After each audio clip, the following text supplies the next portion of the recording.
Hello everyone, hope you all are doing well. So today we are going to discuss the next question of our agriculture optional answer writing practice series. And today's question is explain the term water use efficiency in relation to crop production. And the second part of the question is asking us about discuss the role of pressurized irrigation methods to achieve the objectives of more crop per drop program. So these are the two parts of the questions, and I think that these were relatively easy because when it comes to water use efficiency, it has been asked previously several times, and pressurized water irrigation systems have been asked in last year only. So I think you would have done this answer nicely. But let's see how we can approach this answer, how we can structure this answer. So first of all, what is water use efficiency? So it is the ratio of amount of biomass of crop, the ratio of amount of biomass of crop, or you can write crop yield also, crop yield produced per unit of water used,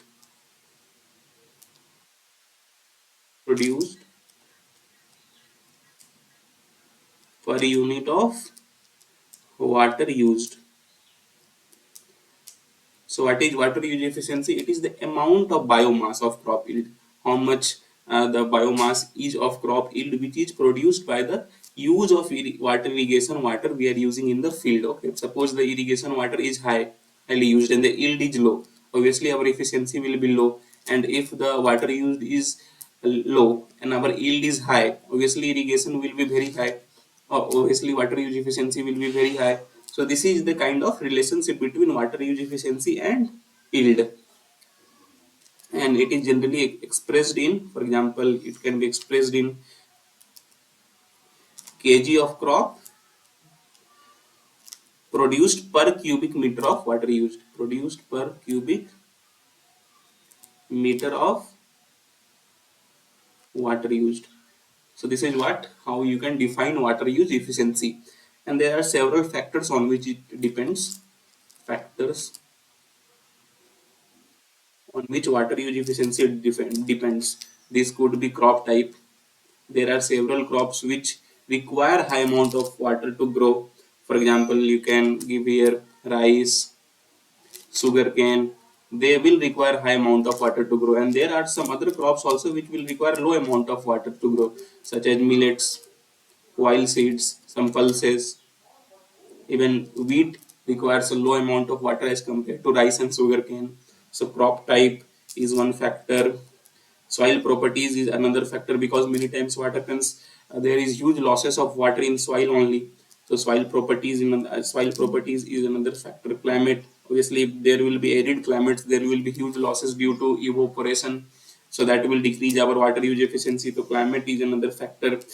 Various kind of irrigation practices which we use also affects water use efficiency. Suppose we are using surface flow irrigation, obviously there will be huge amount of water used as compared to requirement of crops. So obviously our water use efficiency will be low. And if we use practices such as drip irrigation, sprinkler irrigation, the efficiency will be high.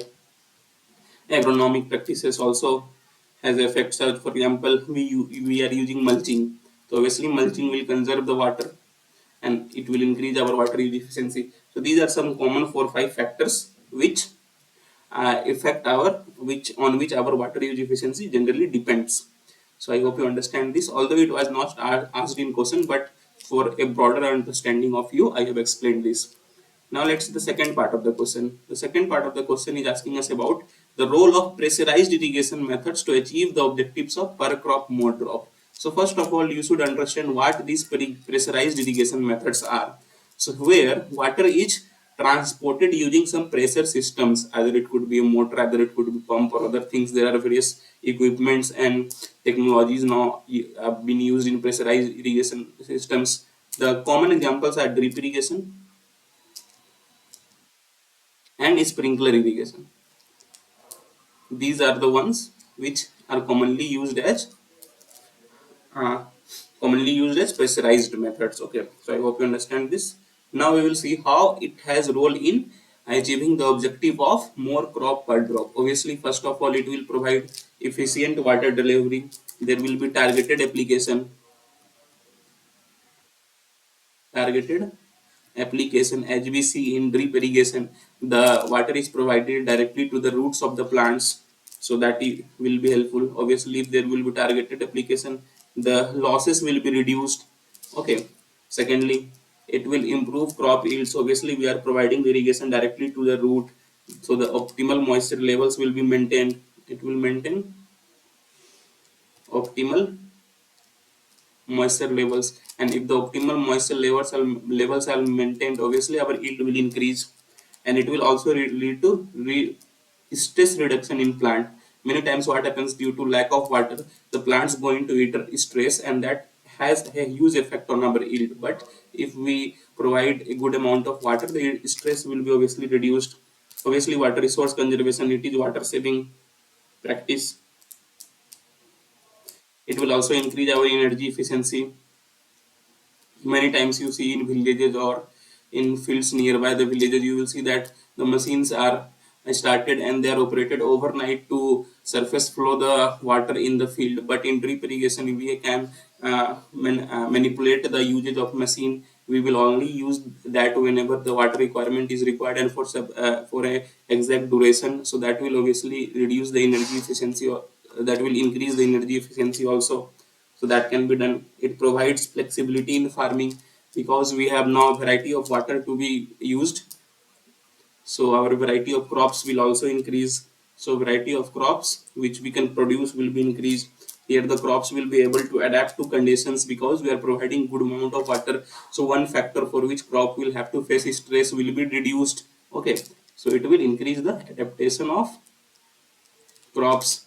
It will enhance the soil health. Obviously, in surface flow you will see that there is huge amount of irrigation or soil erosion also. But in pressurized irrigation water, for example drip irrigation only, the soil erosion is almost nil or reduced. So it will reduce soil erosion, and obviously it will lead to maintenance of soil moisture in the soil, which will maintain the soil texture. It will maintain the soil structure. So all these things will be done. Soil structure, soil texture, everything is maintained, because the optimum level of moisture is maintained in the soil.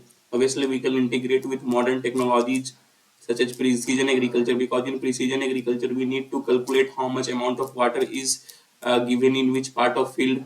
So with the help of these types of irrigation, we will have a great amount of measure. We will have all the datas, so that will help in modern technology integration. Data driven decisions could be taken, because we will be knowing how much water we have applied, what is the crop requirement. So all these things can be helpful. And if with all these things coming up our way, obviously economic benefits will be reaped by farmers, because they will reach the cost efficiency. Suppose normal methods, the cost of producing 1 kg of grains is rupees 10.